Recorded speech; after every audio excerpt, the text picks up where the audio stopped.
Welcome, everybody, to today's conversation with Kirstie Simson, focusing on embodied intelligence. And before we dive into the detail of Kirstie and her very extraordinary life, I want to just say a little bit about Phenomenal Conversations, which are crafted and curated to expand imagination in order to embrace the magnitude of the polycrisis.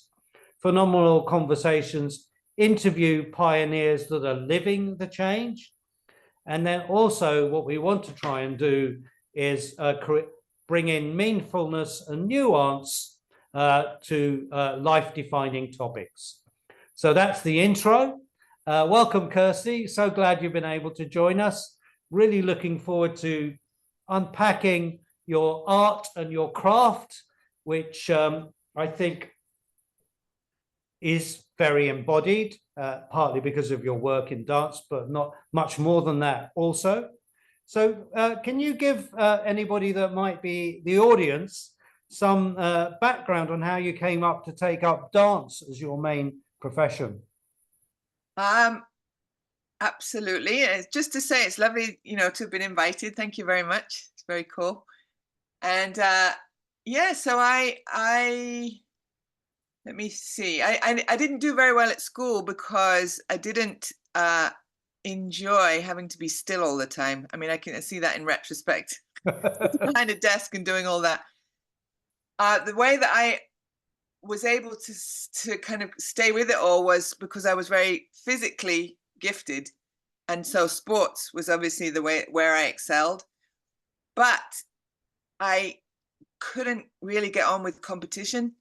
You know what I mean? Competition just never made sense to me. I mean, I was very good at tennis. I realized, if I'm going to make this my career, I have to spend my whole life beating people. And that seemed to be like nonsense to me. Like, why would I dedicate my life to beating other people?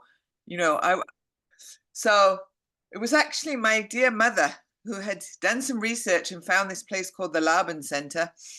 And she suggested maybe I should try dance, and I said, oh, okay, I'll do that, So that's how I found myself, one day walking up this long avenue of trees to the Laban Center. I remember it distinctly. And that's what, was starting me on my journey, really. So, and then I did a 3-year dance theater course. At that time, there was no degree. So I didn't get a degree in it or anything, but I did a 3-year formal. It was fairly formal dance training, which means ballet, modern, choreography. Yeah. And that's, yeah. And you're now, I mean, maybe to the uninitiated, they won't know you, but you're a well-known name in the world of dance. And how do you describe your dance specialization? What was the area that you are kind of most renowned for exploring and expressing? Yeah. Well, basically, I started off after I left college. So I did a formal training. And the thing that never made sense to me was this through the ballet and the modern, it was all about controlling your body. Yeah. Something about that I just couldn't jive with. So you learn, you're standing on one leg trying to hold the other leg up in the air. I loved moving. I mean, what I loved about the sport was running and diving for balls. So to do that kind of thing never made sense. So it was when I left college that first of all, I joined the Rosemary Butcher Dance Company, and she created her work using improvisation structures, improvised structures. And this was the first, my little light bulb went off in my in there, and then through over the course of that year with Rosemary Butcher Dance Company, I met Steve Paxton, who was the founder of the dance form contact improvisation. Okay, right. And that's what I started. That's really when I realized, okay, I'm an improviser. Yeah. And just to say very quickly, in my second class with Steve, I had a profound realization, or epiphany, if you like, where I think I was leaning against another person, and I'd never shared a common center with another person in that way physically before. And suddenly, literally, a voice came from somewhere within me and said to me, everything you'll ever need in this life is already inherently present within you. Oh, beautiful. Yeah. And I was, for some reason, I actually realized this was huge. And it did actually, that moment changed my life, because prior to that, I always thought I had to become somebody. I had to perfect something in order to be good enough to become somebody, to prove myself in this life. The moment I had that experience, I realized actually I am, everything is here. So my work is going to be about uncovering what it is. And in later on, I realized that I am a unique expression of the whole, if you like. Yeah. And therefore, of course, everything's already here. But I have to uncover what my unique expression is. And that's what, then I realized I'm an improviser, and that's what I went on to do. Fascinating. I've got a couple of questions about that, but I'm going to ask you in a bit more detail about your spirituality, and maybe we can,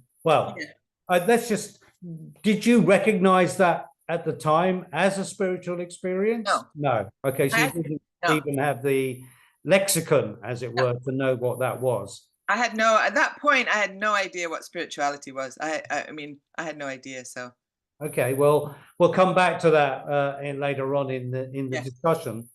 Just for the people that may be unfamiliar with dance or this field or contact improvisation, obviously this is hard to describe in words because it's an action and it happens in movement. But what is it? What did you summarize what happens in contact improvisation that people may not already know about, or may have seen but not known? Yeah, I could describe it in a way almost historically. So ballet modern dance is a lot about, like I said, controlling the body, in a way imposing aesthetics on the body. So you learn certain forms and that's what you reproduce, And then if you're lucky, you do your own choreography where there's a little bit more creativity. Then Steve Paxton, who was part of that world, he suddenly got interested in what would happen to the body if you really opened it up to the forces that are naturally playing through us, and with the main one being gravity. So he said he'd done a lot of Aikido, which is a Japanese martial art where you learn rolling and falling. So he started to get the bodies to let go into falling and rolling. And then he thought, well, what happens if you bring bodies together to do that? So and it literally started just with this kind of exploration, physical exploration of the body, working with the forces, but really letting go into all of that, and then bringing these bodies together so that they would roll and fall together, and then also elevate together. So he started to look at what happened when the bodies came together and lifted and came up, and there were all kinds of lifts that started happening, but essentially it was improvised. So it's an improvised form. You don't learn how to do those things and then do the patterns, but you come together with another body and you start this process of just allowing the force to go with the forces. But what it means is there has to be an enormous amount of listening. So that you're following and there's also trust involved, and you have to be there to catch someone if they're falling or to lower them to the ground, so it's a very exciting. It energizes and elevates all of our all of our awake. You have to be incredibly awake in every way when you're involved in it. So just to give a counterpoint, like hip hop and that world of dancing is often very free form. And contact has a lot of can have contact in it as well. It's not only an individual doing their moves. How does that correlate or not with contact? Your area of dance, just to get another common reference point. So well, one of the main things, if I look at hip hop's a lot. It's very much centered around the music. Music is very integral to the dance form. So you're really grooving with the music. The contact in a way, the music of the body is moving together. So Okay. it's not, you don't, you know what I mean? Because the acuteness of the listening, Yeah. you have to be so present and aware to the movement and the flow of your partner's body and your own body, that in a way that's what's creating the music. You know, you can do it with music, but it's not, you don't, you know, this is the essence is that the central part is this listening. So the music is the contact or the movement between the participants. Yeah, and the depth of listening that has to be, you know, you have to be so alert to each other. Yeah. You know.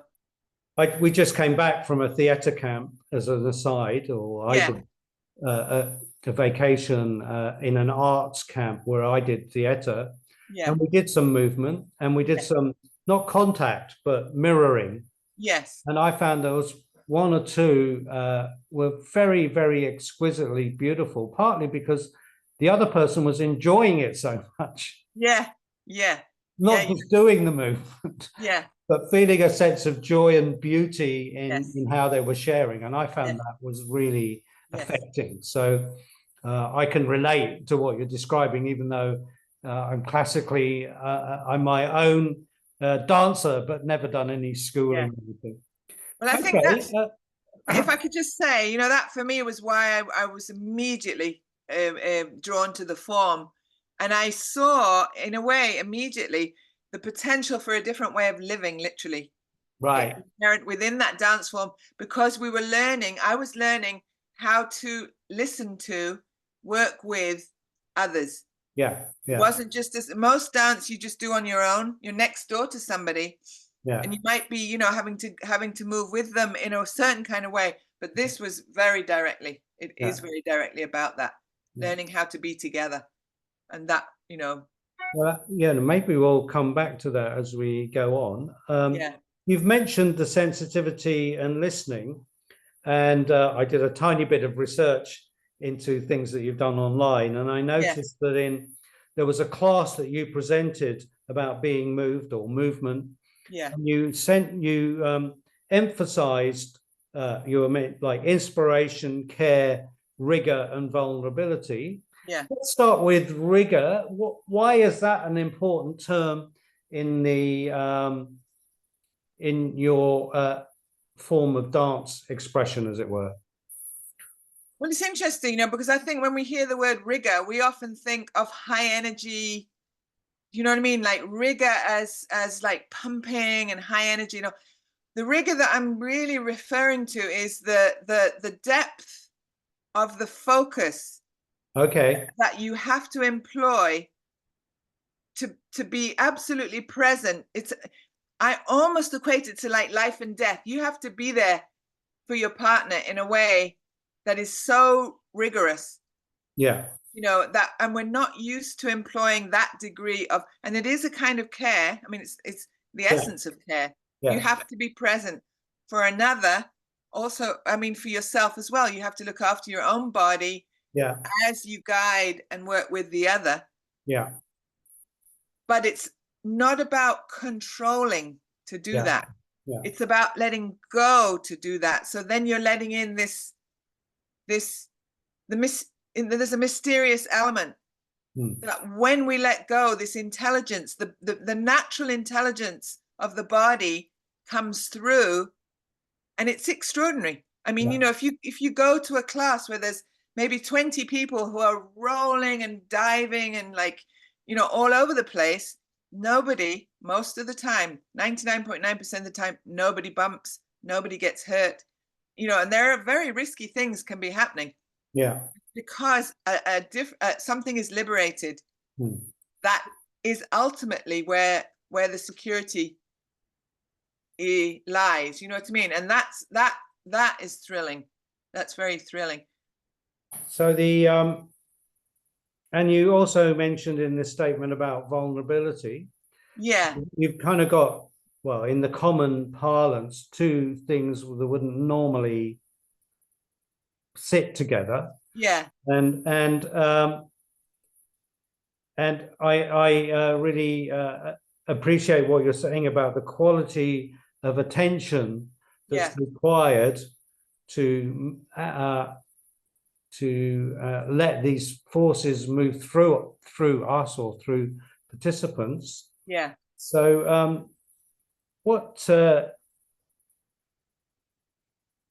how does vulnerability manifest in those circumstances then?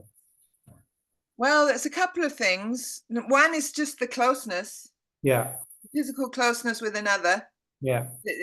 Automatically in there, there's a vulnerability. Yeah. And it's, the most common place where that happens, of course, is in the sexual arena. Yeah. So in this form, for me, it's always been incredibly important that it's not taken into that area. Yeah. That it's like, again, it's a kind of rigor to keep it just in the physical. Yeah. Closeness, the vulnerability, so that there's an area of study there which is really interesting. Yeah. And not one that we normally allow ourselves. So it's kind of the erotic without the sexual. Absolutely. I call it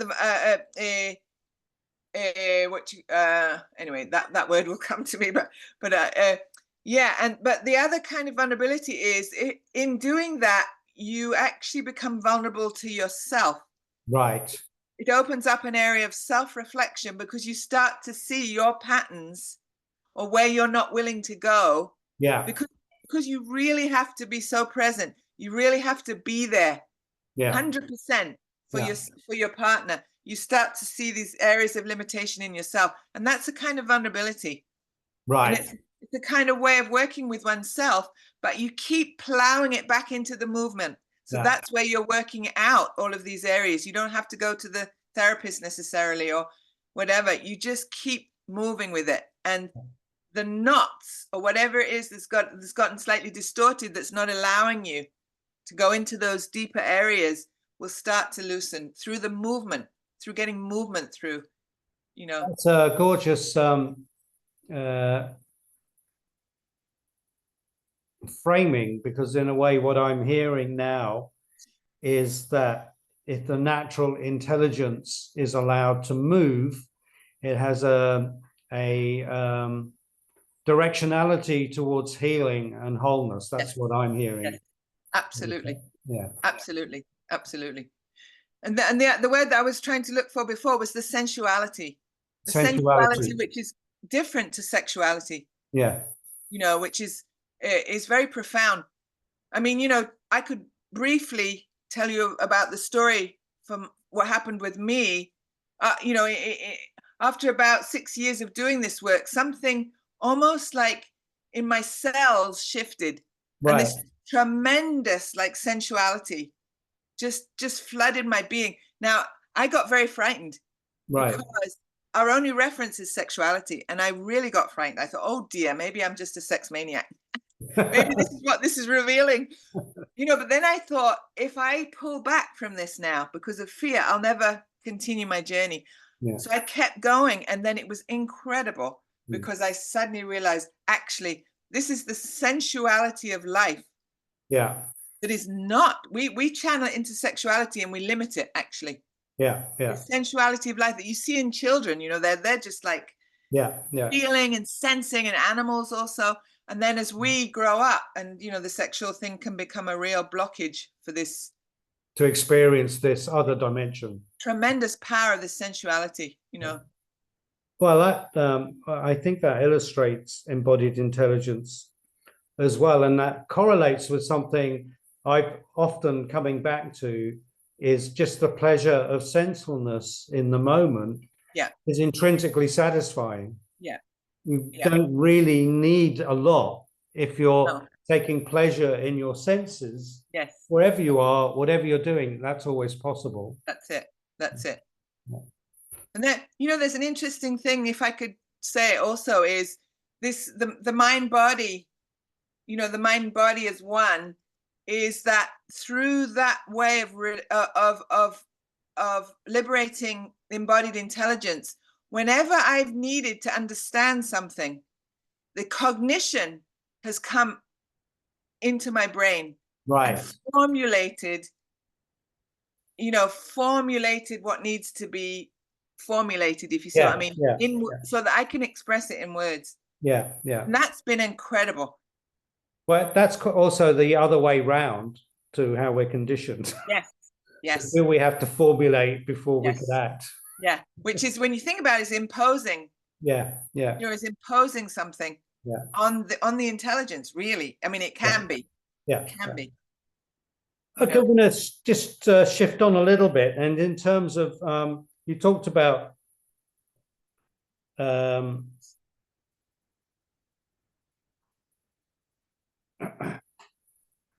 you've talked in many ways about this integration and opening that's happened to you, and in many forms, through dance, but also it seems like that's extended into your life. Yeah. And I've read something you wrote which intrigued me, which is around your art form being your life practice. Yeah. Can you explain how your art isn't restricted to when you're in your profession, as it were, or it isn't only about your profession? The integration of those two things seems very significant to me. Yeah, yeah.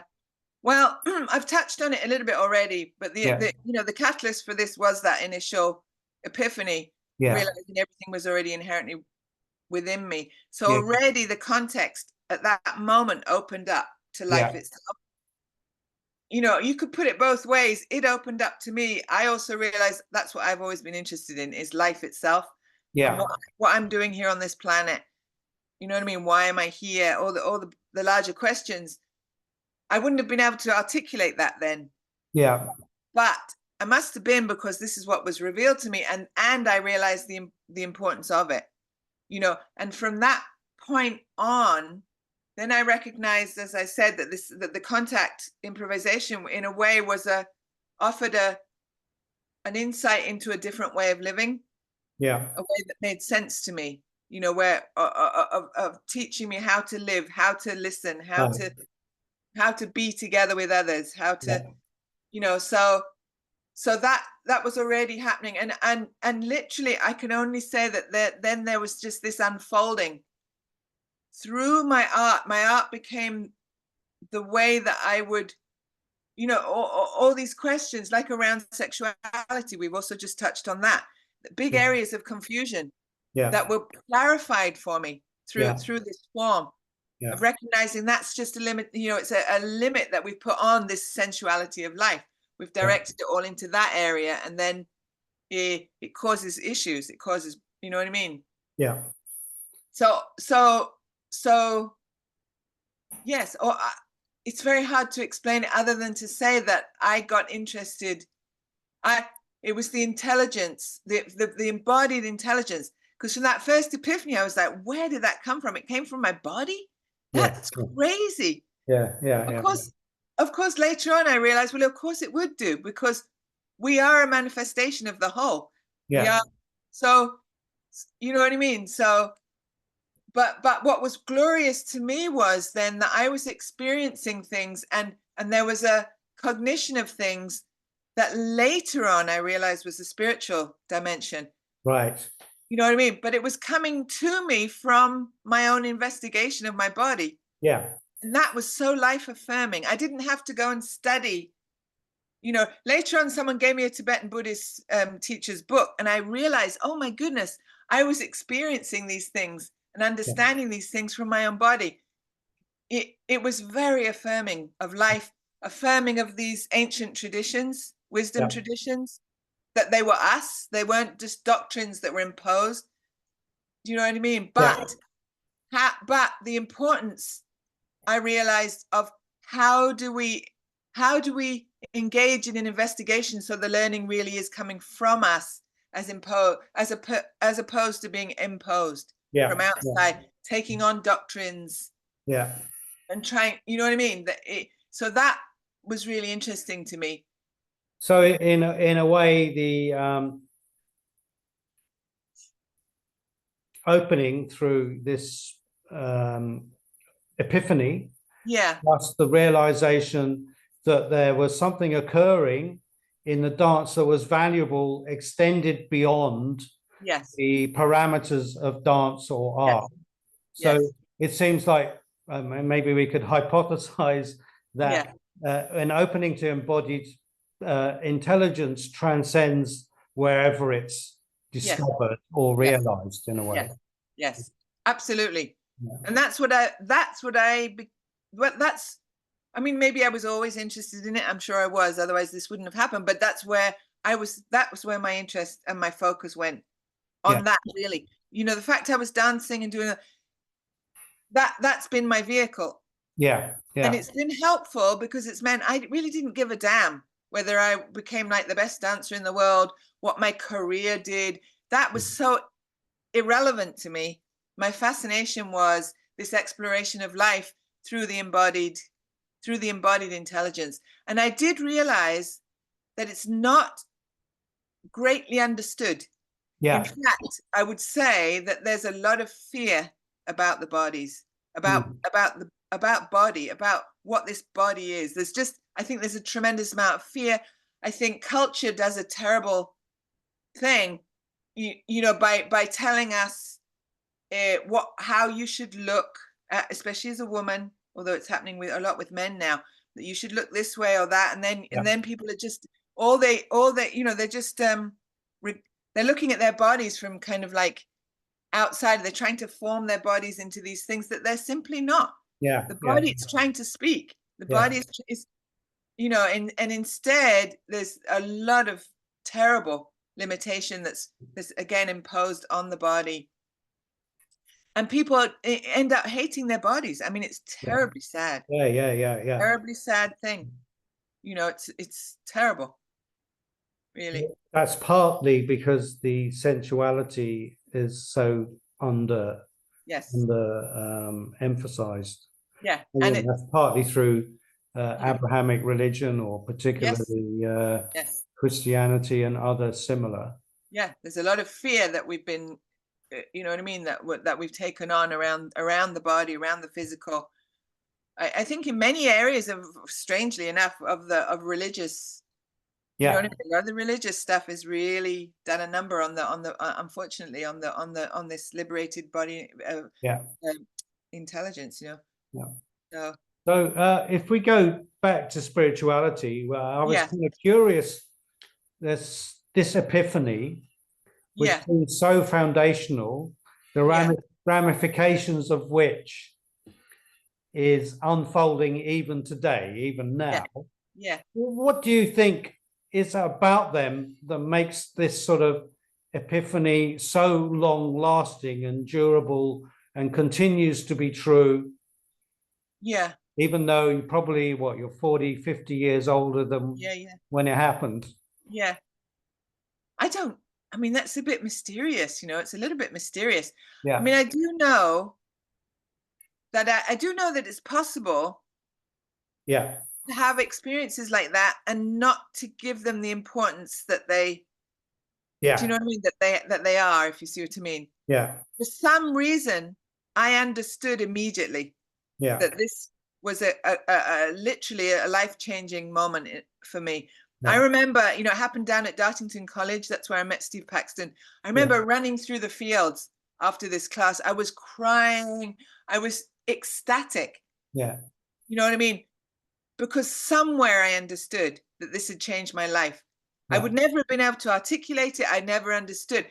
But because of that, I took it absolutely seriously. I didn't know, you know, what didn't mean that didn't mean that I knew exactly what to do. But it did mean I said, okay, that means I'm an improviser. This is what I'm going to kind of commit my life to. And I started to understand that improvisation was actually about undoing instead of building. It was undoing all the things that were in the way of this, of wherever this thing had come from, this understanding, letting that come through. There were things in the way that I had to undo, and that was improvisation. Is, to me, has always been, I call it a practice of undoing, and also a practice of transforming the negative to the positive. So those two things are very central. Beautiful. I remember that you and I were possibly the only people that made that generative contribution in the climate circle. Yeah. I intuited that's where it was coming from you in that moment. Yes. So we share a common spiritual history of exploration. And just tell us a little bit about, we don't need to name names, but when you started to realize this epiphany was spiritual in nature, and it sounds like you already found that you were the cause of it. Yeah. So how did you end up seeking, and what was it that drove you on that journey of seeking? Well, there were two things. One is, and this might be connected with all of it really, was what I discovered was I have a profound, and I think I've always had it, need to stay alive. And that doesn't mean dying physically or living physically, but it means staying alive. To me means staying, you know what I mean? Means a vital force, allowing this vital force, not dampening a vital force. And all I used to do, even when I was younger, because I never understood all these forms that humans had created, because I would look around, you know, and what I would always do is look around and see what people that were living these forms, you know, how were they? And I saw that most people were deadly miserable. Sorry. Yeah. Trying to conform to a lot of these forms. So I can't do any of that. But this need to stay alive is what has guided me. Right. So you're not talking about survival, but you're talking about living in an optimal manner, as it were. Yes. It's letting this vital force remain strong. Yeah. And it's literally, it's almost like a gradation of color. I can feel it. You know, when it's so for instance, I got this job at this university in the States, you know, teaching. And I said to myself, okay, I don't understand why I'm doing this thing. Because the you know, the university structure was so opposite to what I stand for. But there must be some reason. I said, I'll stay here until I feel my life force starting to diminish. And it's exactly what happened. I mean, we'll talk more about that later, but I felt my life force diminish. I said, okay, I got to get out of here, because the most important thing is that this life force stays powerfully alive, because that's why I'm here. Yeah. That is guiding the show, you know, and in terms of evolution, that's how I can evolve as a human being, only by letting this life force stay absolutely like the center of who I am, you know. And the improvisation I started to feel was, I started to feel that I was a channel for this force. Yeah. And so when I perform, when I teach, something comes through, and it's this life force. So I don't know if this is answering your question, but I think it's a great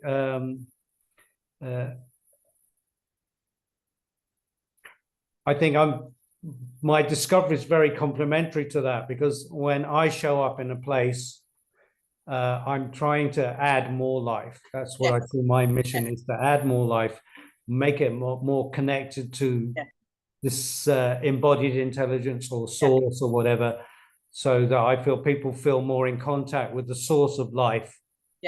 Wherever I am and whatever I do. So I understand exactly what you're talking about. And the interesting thing, the fascinating thing is, I can't control that. All I have to do is get out of the way.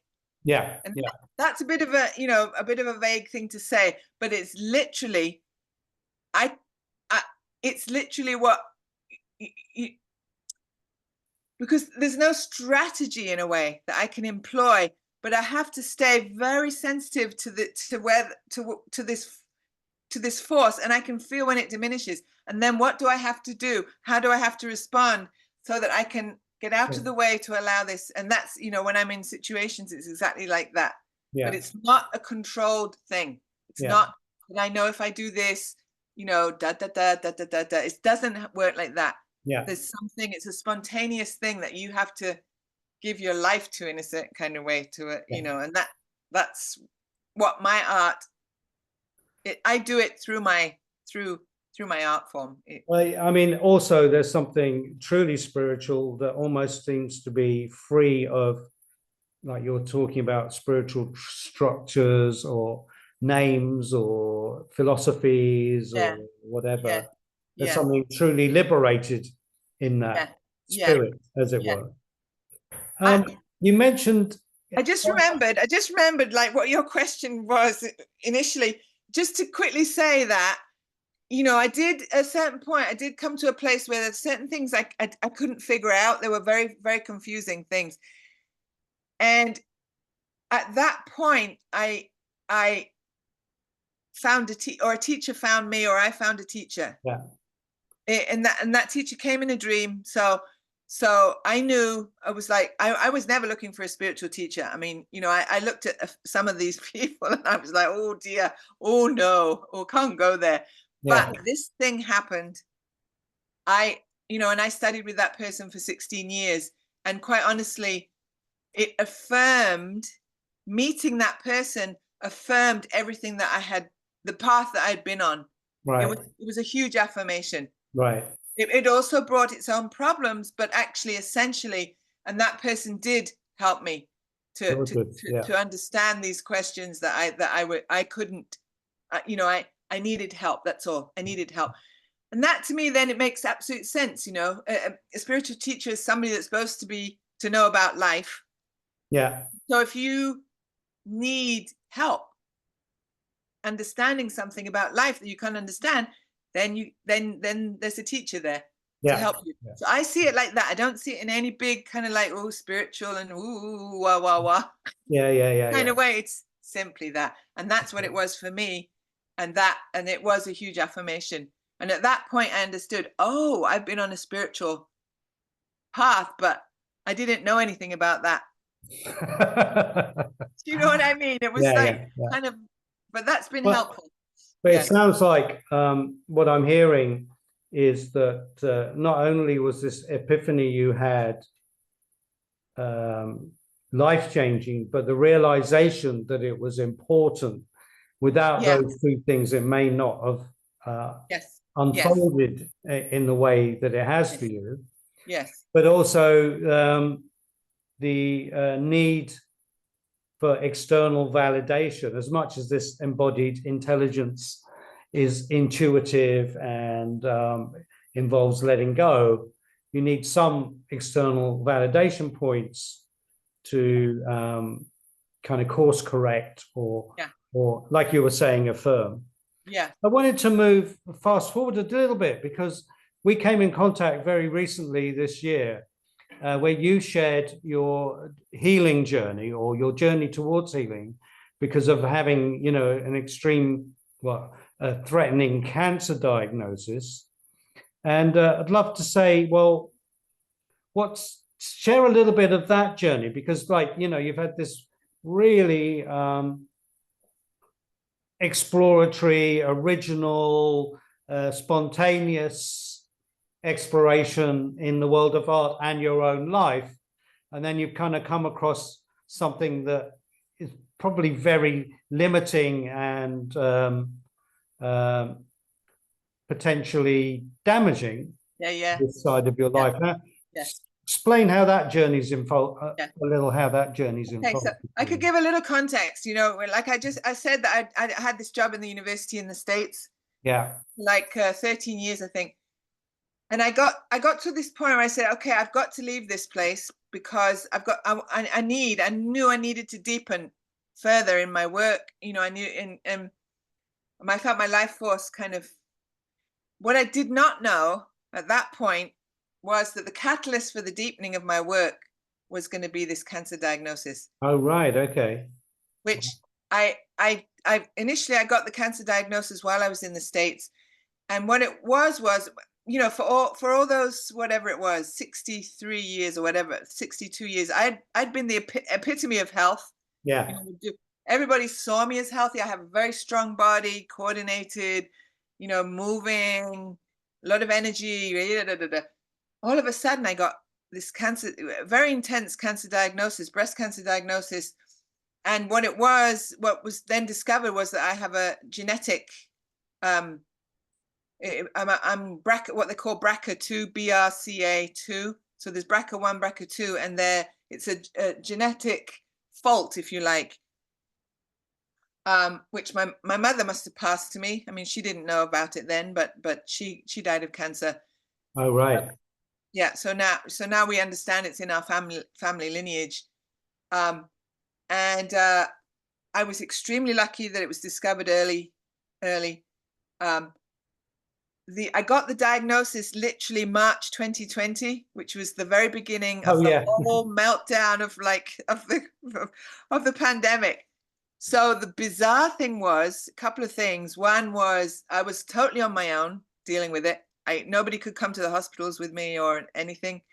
I had to suddenly, you know, the initial thing was, because they caught it early, was just going to be a lumpectomy and radiation. They suddenly realized after the BRCA thing, okay, it means double mastectomy, ovaries out, you know, and the surgeon said, well, I think you should keep your date, which was literally 2 weeks' time.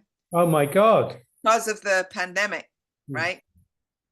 Well, so they were had planned one surgery, and then they planned a total other surgery 2 weeks. Yeah, and pretty, you know, pretty radical surgery, you know. What I discovered was, this is going to sound extremely bizarre, a few things, was that I actually enjoyed the process because I was improvising. So I was doing exactly what I do in my improvisation performance. I was meeting doctors, you know, I was calling people that had mastectomies to find out, you know, whether they ever, you know, whether the reconstruction, why they didn't go for the reconstruction, whether they regretted. I was doing all this kind of research. I was meeting everything. You know what I mean? All these things that were coming to me, I was meeting them and meeting. This is what I love in life, you see. Right. Is this kind of like just coming forward and meeting what life gives to you. Yeah. What I realized was, okay, life has given me this. I accept, right? And how do I deal with it? And so I went through, you know, the double mastectomy. I did all of that. What I was very lucky. I had a friend that worked at the hospital, in the local hospital. He got me the best team. So I knew I was in good hands, you know, and I went through all of that. I didn't have to have chemo because they found it so early, which I was very, very happy about. What I decided was, I've got to leave here, various reasons. You know, I've already said, leaving the university. I wanted to come back to Wales, which is in a way, my ancestral home. I want to heal in the nature, you know, and then this began then a whole journey, because what I realized when I got sick was I didn't fundamentally change. Who I am right. is exactly the same. And it is so counter to what I ever thought about sick people. Like, I just thought once you got sick, that was it. You know, you were parked out of sight somewhere, you know, and you became part of the sick crew. Meanwhile, everybody else gets on with life. Well, actually, you know, when I got this diagnosis, the whole of the world was at home afraid of dying. Yeah. I was at home afraid of dying, but I was with everybody else on the planet. And it wasn't COVID, it was cancer, but it was very interesting. Yeah, yeah. You know, very interesting. So it really started me unpicking the whole thing of like illness and what we do, what we've done with people that get sick on this planet. Yeah. And what happens is, you know, you don't hear about them. They retreat. You don't hear about it until they either come back miraculously healed, or they die, and you hear about that. And so it creates this tremendous fear, this aura of mystique and fear around the whole thing of illness. And what I'm starting to say is, no, illness and death is part of life. So how can we acknowledge it? Not only that, how can we look at what sick people are giving to us and our cultures? They're slowing us down. They're demanding patience. They're demanding, you know what I mean? And realizing actually that it's those of us that are just frenetically involved in this crazy modern world that are missing a lot. Yeah, yeah. So it's completely kind of like, you know, shifted my whole way of seeing an area of life that really before I realized now was like a fearful, Yeah, yeah. I mean, let's keep it out of sight kind of thing. Let's keep, you know, so. So how was that discovery or exploration? Because you were saying that you wanted to deepen your work, Yeah, and this illness came along. yeah, So how has it? I mean, you've said a lot about the illness and what you experienced, and I loved yeah, what you said about encountering what's reality. yeah. How has it? How has it shifted or deepened your relationship? Well, to dance or to your life, whichever you Yeah. want to explain. Well, all I can say is it has been quite profound to go into a life-threatening, to face a life-threatening, to actually have to confront, let's say, the potential of my own death. Yeah, yeah. And to in exactly the same way as I've confronted everything else, Right. through my own art form, to just Right. head straight in there. Right. You know what I mean? Yeah. And I'm plowing that back into what I do. So, you know, you saw my performance, my latest performance about the cancer. I was a little bit nervous about this thing because it's quite intense. You know, what I realized is that it's actually a healing ritual, this piece. Right. Yeah. I was rehearsing it in this village hall over here, and I was driving through the countryside and going every day, going through because I tell my whole story because I've had a reoccurrence in 2023, which, you know, we can talk about, and coming out, it was like life was like, oh, I was seeing with new eyes every time I came out of that little hall. Oh, right. And I realized, wow, doing this piece is pushing energy through my systems. Yeah. It's a healing ritual. And I thought, well, maybe, you know, when I present it, it can be that for others. Yeah. Yeah. Because what I've always done is not just seen my own thing, my own history as personal, but I feel like whatever I'm experiencing, it's a part of the collective story. Yeah. So this thing of health, you know, what I've gone through, facing death, whatever, is a part of our collective, you know, evolutionary story in a way. Yeah. So I'm then in my art form, with my art form, I'm telling it, and I'm telling it straight out, you know. And interestingly, I was a bit nervous that it was going to be a bit too much for people, but people are really responding to it very positively. In fact, I just saw a quote by somebody that saw the piece, and she said it made her cry, and made her so happy about being alive. Oh, gorgeous. Yeah, yeah, gorgeous. it's a really Yeah. beautiful little quote. So So it's you've already taken it on the road, as it were? well, I've done it twice, Yeah. and I want to do it more. What I'd like to do is also do it in different contexts. Yeah. I would like to do it in, you know, let's say cancer conferences. I would like to do it for doctors. Yeah. I would really like them to hear the patient's Yeah. story, you know, the patient's voice. Yeah. I would really like them to hear. I think it could be quite powerful. So it's almost like social activism as well. Yeah. Yeah. So in some way, it was through going through, you know, going through that, and I think probably also really facing the possibility of my own death, which is, you know, has come very much into the picture now. Yeah. Has just in and of itself deepened my relationship, I guess, to being on this planet here, and to also therefore it's also my own work is. I think that there was some. I saw your kind of rehearsal performance, as it were, or for a group of friends. Yeah. And I think